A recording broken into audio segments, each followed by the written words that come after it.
네, 이제 이번 수요 성격 공부를 성막을 들어가겠어요. 그래서 오늘은 이제 첫 시간으로 이제 서론 부분인데요. 성막이 굉장히 중요해요. 성막은 이제 출애굽기 25장에서 30장의 내용을 이제 이 PPT를 통해서 이제 하나하나 좀 살펴보기를 원합니다. 네, 성막의 설계자가 누구냐? 하나님이시죠. 출애굽기 25장 9절에 보시면은 내가 네게 보이는 식양대로 장막의 식양과 그 기구의 식양을 따라 지을지니라. 그러니까 이제 하나님은 성막을 짓기 전에 모세에게 40일간 준비 기도를 시키셨어요. 그리고 그 기도를 하는 동안에 이제 계시를 해 주신 겁니다. 이거는 이제 구약 3500년경 출애굽한 지 2년 되던 그때에 하나님께서 이제 시내 산으로 모세를 불러가지고요. 직접 설계 도면을 제시하시면서 지으라고 이렇게 한 거죠. 그래서 여기 제가 이제 성막을 이제 이렇게 갖고 왔는데요. 여기가 이제 출입문이고, 출입문으로 들어오면 여기가 이제 번제단이고요. 그리고 여기가 이제 물두멍이 되겠고, 그 다음에 이제 여기가 이제 성수로 들어가는 이제 입구가 되고, 여기 이제 울타리가 되고, 그 다음에 이제 백성들은 이런 텐트에서 이렇게 텐트를 치고 이렇게 살았다, 이렇게 보시면 되겠습니다. 네, 성막에 조건이 있어요. 세 가지 조건이 있는데 그거를 그렇게 말씀하세요. 이 성막은 하나님께서 거하실 처소라는 거예요. 이제 여기가 이제 하나님의 이제 계실 처소다. 그리고 그렇기 때문에 하나님을 위해서 지어야 된다. 그리고 성막은 계시된 말씀에 의해 지어야 된다. 산에서 보인 그 식양대로, 말씀대로, 그대로만 재료도 그렇고 또 치수도 그렇고 또 성막을 이렇게 건축할 사람까지도 다 하나하나 하나님께서는 이제 자세하게 이제 말씀해 주셨거든요. 자, 그러면은 성막을 세우신 목적이 있을 거 아니에요. 이렇게 광야에서 이런 성막을 지으라고 그러셨는가? 성막을 세우신 목적은 성막은 산에 계셨던 하나님께서 시내산에서 모세만 너만 올라와, 그리고 모세를 산으로 올려서 만나셨던 하나님께서 지상으로나 내려와 내 백성 만나고 싶다, 이런 뜻이죠. 그래서 지상으로 이제 내려오신 거예요. 내려와 성막 가운데서 내 백성을 만나는 이제 하나님의 임재의 장소죠. 임재의 장소. 그래서 상당히 성막이 중요합니다. 자, 그래서 성막은 오늘날 이제 우리 신약 시대 때는 그리스도를 의미해요. 그리스도. 성막은 그리스도께서 하늘에 계셨는데 이 땅으로 성육신하셨다. 성육신을 의미하거든요. 그러니까 하나님의 인간의 몸을 입으시고 이 세상에 땅에 내려오신 거예요. 이건 있을 수 없는 일이잖아요. 땅으로 내려오셔서 자기 백성을 만나주신 사건이다. 그러니까 우리 예수님이 이 땅에 오신 사건이 이게 보통 엄청난 사건이 이제 아니라는 걸 우리는 이제 또 알 수가 있겠습니다. 자, 그래서 구약에 나오는 이 성막 이야기는요, 다른 얘기를 하는 게 아니에요. 뭐 이렇게 뭐 막을 쳐놓고 뭐 예배 종교 의식을 했다, 그런 얘기가 아닙니다. 이 성막 이야기는 예수님의 예수 그리스도의 인성을 상징한다. 그래서 이제 성막의 위부가 어때요? 광야 한가운데잖아요. 여기 광야 한가운데 태양이 장렬하고 모래바람이 불고 이제 이런 곳에 하나님으로서 이곳에 이렇게 촬영하시게 되는 겁니다. 광야 한복판에. 그래서 다른 장막과 똑같은 환경이에요. 다른 장막이고 이제 이스라엘 백성들이 이제 그 지파별로 다 텐트를 치고 장막을 치고 이제 이렇게 쭉 이제 12지파 사방으로 다 이렇게 진을 쳤잖아요. 그러니까 다른 장막들과 같은 조건이에요. 같은 조건과 환경을 겪으셨어요. 오직 다른 점은 하나님의 유일하게 지정된 거소였기에 여기 뭐 다른 게 뭐 있어요? 다 똑같은 텐트인데 하나님이 여기 계시되는 거죠. 하나님이 거소였기 때문에 장막 중에 장막이다. 그러니까는 우리 예수님도요. 이 세상에 성막의 위부처럼 볼품 없이 오셨어요. 이 세상에 와봤자 무진 광야의 바람, 풍파, 모래와 광풍을 다 맞으시는 걸 알면서도 이 땅에 이제 성육신 하신 거죠. 네, 그래서 이런 표현을 이사야 선지자는 이렇게 이제 얘기를 하고 있습니다. 이사야 53장 2절에 그는 주 앞에서 자라나기를 연한 순 같고 마른 땅에서 나온 줄기, 마른 땅에서 줄기 하나 나왔는데 그 볼품이 있겠어요? 그래서 고운 모양도 없고 풍채도 없은즉 우리 보기에 흠모할 만한 아름다운 것이 없도다. 예수님의 인성을 가지고 인간의 모습으로 이 땅에 오셨는데 전혀 사람이 볼 때 아우 메시아셔. 우리 그 영화에 나오는 그 보면은 예수님이 얼마나 멋지게 생기셨어요. 예? 아주 미남이죠. 예. 그런데 그런 모습은 아니었다는 거예요. 고운 모양도 없고 풍채도 없고 매력적인 뭐 풍채도 없어. 우리가 뭐 아주 그냥 끌린다 이럴 만한 아름다운 것이 없는 아주 평범한 그런 모습으로 오셨고 그래서 그는 멸시를 오히려 받았대요. 멸시를 받아서 사람에게 실어버린 바 되고 얼마나 안 생기셨으면 사람들이 그냥 메시아일 리가 없어. 저는 예수를 무슨 메시아라 그래. 이러면서 이제 그럴 정도로 그런 이제 볼품없는 모습으로 오셨다. 이제 그런 얘기를 이제 하고 있습니다. 네, 계속되는 이제 성막 이야기에서 그리스도의 인성도 주님도 이제 광야 같은 이 세상에 오셨잖아요. 그래서 우리처럼 인간의 육체를 입으셨어요. 그래서 우리가 똑같은 외모, 하나님이신데 우리가 똑같은 외모, 별 볼품 없는 그런 외모를 가지시고 출생에서 죽음까지의 인생의 경로를 우리 인생들이 겪는 그런 그 과정과 경로를 다 이제 거치셨어요. 여기 이렇게 보면은요, 외부에서 보는 이 성막, 이 성막 여기 이렇게 보면은 너무 볼품이 없어요. 색깔도 칙칙하고 검은 칙칙하고 그냥 평범한 이제 텐트가 되는 거잖아요. 그런 것처럼 우리 그리스도께서는 뭐 이 땅에 오셔서도 그 예루살렘 왕궁에서 태어나 그런 게 아니라 아주 말구육하는 천한 그런 곳에 볼품 없이 태어나셔가지고 출생에서 죽음까지의 모든 과정을 이런 다른 이제 보통 사람이 겪는 것처럼 이제 거치셨다. 그 오직 차이점은 그리스도의 이 육체 안에, 육체 외부는 외모는 그렇지만 육체 안에 하나님 자신이 거하셨다는 것이다. 이게 놀라운 일이잖아요. 이게 하나님이 그 안에 계셨다는 겁니다. 근데 그때 당시에 사람들은 그걸 몰라봤어요. 자, 그래서 골로새 2장 9절에서 바울은 그 안에는 신성의 모든 충만이 육체로 거하시고 육체 안에 하나님의 영광의 이 모든 충만이 다 거기에 이렇게 감춰져 있는 거죠. 그래서 사람들은 육신, 겉만 보잖아요. 겉만. 그래서 겉만 보고 저 사람 어떻다, 저렇다 이렇게 우리는 이제 이렇게 그냥 판단하고 그러는데 예수님도 그때 당시에 내려오셨을 때 외모에도 그냥 철저하시고 이제 그랬으면 좀 더 인정을 받으셨을 텐데요.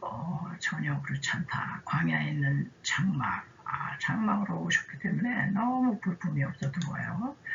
자, 이런 얘기를 히브리서 기자는 히브리서 4장 15절에서 우리에게 얘기하고 있어요. 우리에게 있는 대제사장은 우리의 연약함, 우리 굉장히 연약하잖아요. 근데 그분도 막 강하게 오신 게 아니라 우리의 연약함을 다 체험하셨다는 거예요. 체열하지 아니하는 자 아니요 모든 일에 우리와 한결같이 시험도 받으셨어. 시험을 받은 자로되 죄는 없으시니라. 예, 광야에서 마귀한테 세 가지로 오는 시험을 다 이제 겪으셨어요. 우리 그리스도께서도. 자, 그래서 이 성막은 그리스도로의 인성, 볼품없는 인성, 연약함으로 오신 그 인성, 그러나 그 안에는 하나님의 신성의 충만이 그 안에 이제 계셨던 거죠. 자, 그리고 이제 성막에 또 다른 표현이 있거든요. 그래서 성막의 또 다른 의미가 뭐냐면은 출애굽기 25장에서 40장까지 요 내용 중에는요, 이렇게 지금 요약을 할 수가 있어요. 이제 성막이 왜 이렇게 기록이 됐느냐. 창세기 1장에서의 이 창조와 창세기 3장에서의 타락과 그리고 그것을 회복하기 위한 이제 상세한 설명이 요 출애굽기 25장과 40장 요 안에 들어있다 이렇게 볼 수가 있겠어요. 그래서 이제 하나님께서는 우리 인생들을 창조하셨잖아요. 그런데 그래서 창세기 3장에서 벌써 뱀이 유혹을 해가지고 타락을 했어요.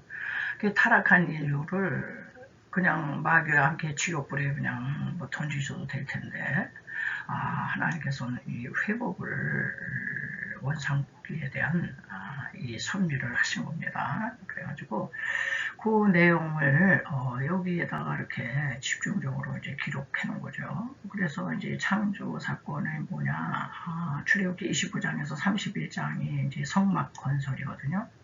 성막 설계도를 보여주시면서 이렇게 건설해라. 이게 이제 창조죠. 이제 새 창조하는 거예요.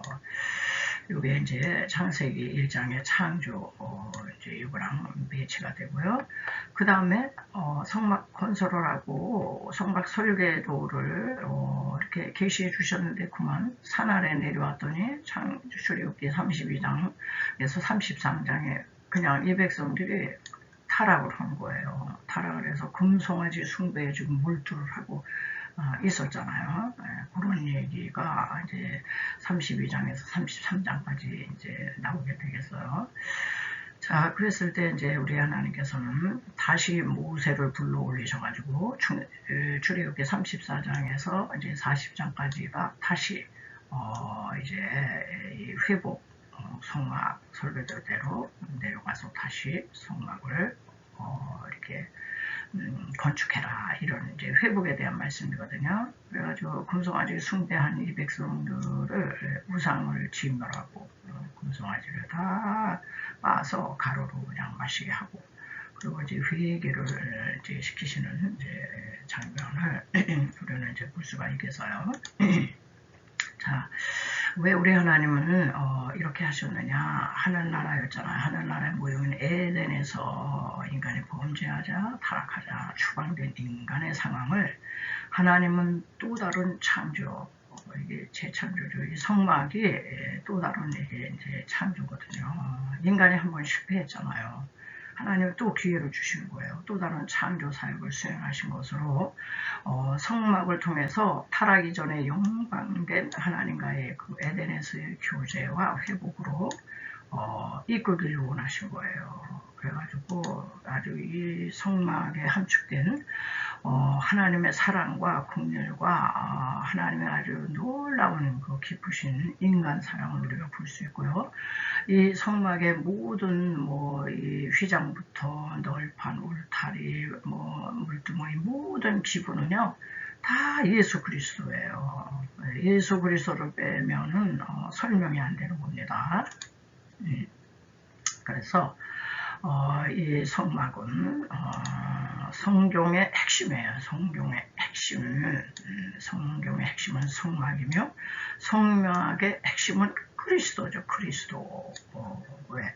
인류 구원을 위한 하나님의 낮아지신 이 땅으로 내려오셨잖아요. 사탄 마귀는 절대 낮아지지 않습니다. 하나님은 사탄 마귀를 저 무적행 깊은 곳으로 그냥 추락시켰는데 마귀는 이 낮은데 자기는 낮은데 있을 그런 군번이 아니다 하고 그냥 계속 치받고 이제 올라오는 거예요. 치받고. 그래가지고 자기가 뺏겼던 영광의 자리에 여기 인간을 앉혀놨기 때문에 인간을 그냥 어떻게 해서든지 끌어당겨서 자기 종으로 삼으려고. 근데 우리 그리스도께서는 그 높은 보호자 위를 그 영광의 자리를 그냥 초기같이 버리시고 완전히 낮아지셨고 아주 비천하게 되셔가지고 요거를 이제 우리는 이제 자기를 비웠다 이제 이런 표현을 쓰는데 헬라어로 이제 요 단어가 이제 케노시스. 케노시스. 그 하나님의 케노시스가 우리 인간을 구원하신 거다. 하나님이 비우지 않으셨다면 이 죄는 인간이 줬는데 왜 내가 저 땅에 내려가서 내가 이렇게 비천하게 되고 그 험악한 십자가를 져야 되는 거야. 이건 말이 안 되는 얘기지. 그렇게 했다면 우리의 구원은 아주 있을 수가 없는 이제 그런 얘기죠. 네, 이제 승마 투시도로 갖고 왔거든요. 구약의 이스라엘 백성들이 어떻게 하나님께 나갈 때 죄 문제를 처리했나 이제 이거를 좀 한번 이제 이 표를 보면서 좀 한번 살펴봤어요. 이제 성막을 찾는 이스라엘 백성들은요, 이 성막문으로 들어와서 여기서 직접 번제단을 가지 못합니다. 왜냐면은 이 서쪽이 이쪽인데 서쪽에서 들어와야 돼요. 외롭고 쓸쓸한 곳으로 비유되는 이제 이 서쪽에서 들어와가지고 이제 번제를 드린 후에 이제 죄사함의 그 확인을 받은 후에는 희망을 상징하는 이제 동쪽을 향해서 여기가 이제 동쪽이잖아요. 들어온 곳이 다시 이 동쪽을 향해 이제 나간다. 이제 그런 전제를 가지고 이제 이스라엘 백성이 하나님께 나가서 죄의 사함을 받기 위해서는 성막을 찾아서 이제 이리로 들어오겠어요. 이제 미문을 통해서 들어왔어요.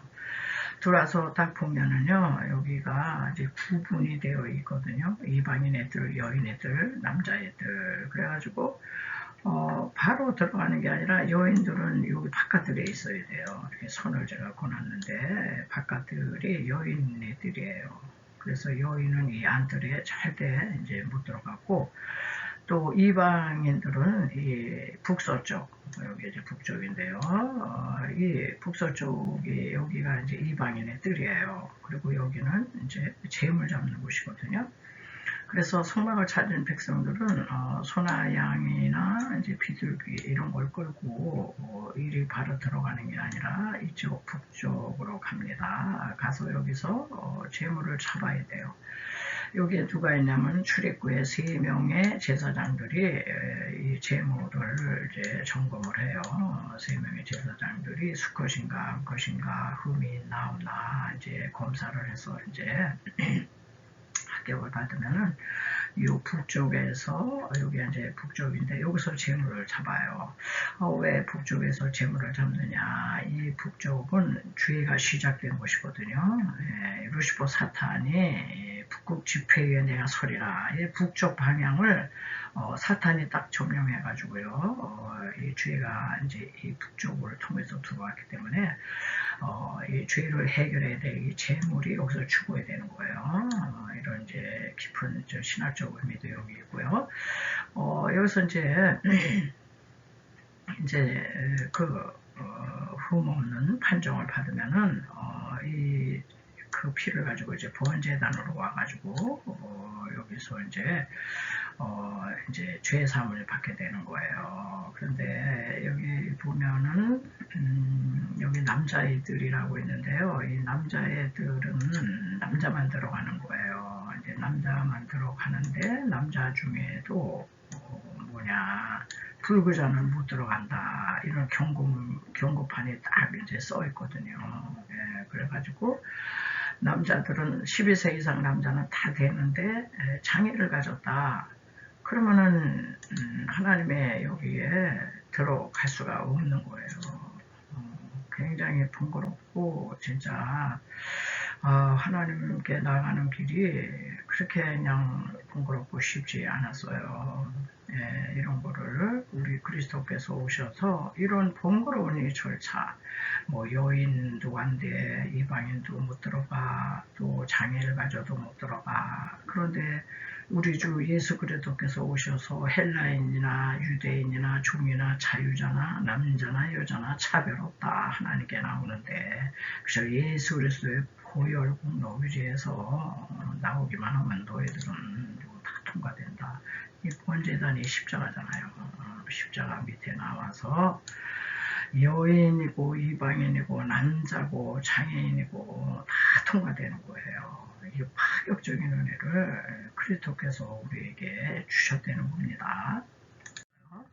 그래서 이제 또 세 번째 보면은 이때 제사장이 짐승의 피를 그릇에 받아요. 그릇에 받아가지고 번제단에 이제 여기다 이렇게 뿌리죠. 번제단에 이렇게 피를 뿌린 뒤에 짐승의 각을 떠서 번제단에서 여기 이제 불이 막 타오르는 데서 이제 태운다. 자, 네 번째, 이때 백성은 번제단에 뿔을 붙잡고 회개를 해야 돼요. 번제단의 뿔인데 여기 번제단 네 구퉁에 여기 뿔이 이렇게 나 있어요. 그래서 이 구퉁에 번제단 뿔을 딱 제단 뿔을 붙잡으면 어떤 범죄인도 일단 죽이지 못한다 이런 걸 우리 알고 있잖아요. 번제단 뿔을 붙들고 회개하는 거예요. 내가 이러이러한 죄를 졌습니다. 그러니까 마치 오늘날 우리가 이 번제단이 십자가 제단이잖아요. 십자가 제단 밑에 나와서 보혈을 의지해서 우리의 이 죄를 이제 낱낱이 회개하는 것처럼 이제 회개 기도를 이제 해요. 그러면 다섯 번째 제사장은요, 제사함을 받았다는 이제 나팔을 불게 돼요. 여기서 이제 제사장이 나팔을 이제 불게죠. 그러면 이스라엘 백성은 여러 제사장의 축하 연주를 이제 들으면서 동쪽을 향한 문으로 나간다. 이 미문 여기가 동쪽이거든요. 그래서 이쪽 이 문을 향해서 희망을 향해서 나 죄사함 받았어. 하나님이 나 용서하셨어. 그러면서 너무 기쁘고 즐겁고 이제 가벼운 마음으로 죄 문제 처리가 됐기 때문에 이제 나간다는 거예요. 이제 끝난 거예요. 재래의식이. 자, 이런 것처럼 근데 신약을 살아가는 우리는요 이런 절차를 밟나요? 이런 절차 다 그냥 생략됐어요. 누구 때문에? 그리스도 때문에. 그리스도께서 구약의 복잡한 죄의식을 자신의 몸이 그냥 내 한 몸으로 그냥 다 생략이다. 다 때운다. 자신의 몸이 제물이 돼가지고 우리가 그분을 그냥 믿기만 하면 뭐 선행했냐, 금식했냐, 고행했냐, 착한 일 했냐, 뭐를 했냐, 뭐 윤리 도덕적으로 흠이 없냐 이런 게 그냥 인간의 행위랑 소용이 없어. 그냥 오직 믿기만 하면 구원의 선물을 그냥 값없이 주시는 거예요. 그런데 우리 예수님은 값이 없는 게 아니라 그냥 자기 몸을 그냥 아주 온전히 이제 제물로 드림으로써 너무나도 값비싼 대가를 치르시고 우리에게는 다 이루었다, 다 완성했어, 다 지불했어, 아주 끝 맞췄어, 너희들 할 거 없어, 다 내 이름만 믿고 나만 의지해, 나의 흘린 그 보혈을 의지해라. 그런 얘기거든요. 그래서 히브리서 9장 12절에서 염소와 송아지의 피로 아니하고 오직 자기의 피로 영원한 속죄, 영원한 속죄를 이루사 단번에 성소에 들어가셨느니라. 그러니까 우리는 우리 예수님에 대해서 어떻게 해야 되겠어요? 그냥 예수님을 늘 높이고 찬양하고 예수님 생각하고 그냥 예수님밖에 없습니다. 예수님 아니면 내가 어떻게 이 구원의 놀라운 은총을 받으며 이렇게 하나님께 나가려면 이렇게 죄사함 좀 받으려면 짐승 끌고 가야지 뭐 어떻게 해야지 그냥 얼마나 복잡하다는지요. 그것도 뭐 일회성이지 그거는. 우리의 원죄와 자본죄를 영단번에 이제 속죄해 주신 예수 그리스도 그분을 찬양합니다. 그분을 높입니다. 그분 만입니다. 우리는 이 고백을 이 성막 공부를 통해서 꼭 해야 될 줄 믿습니다. 앞으로도 이제 성막 기구가 많잖아요. 그래서 이제 그걸 하나하나 우리가 자세히 다룰 때 여러분 예수님을 막연히 믿는 게 아니에요. 예수 그리스도를 더 깊이 알고 더 가깝게 만나고 그리스도를 바로 알게 될 줄로 믿습니다. 오늘은 여기서 마치고요. 다음 주에 또 뵙겠습니다.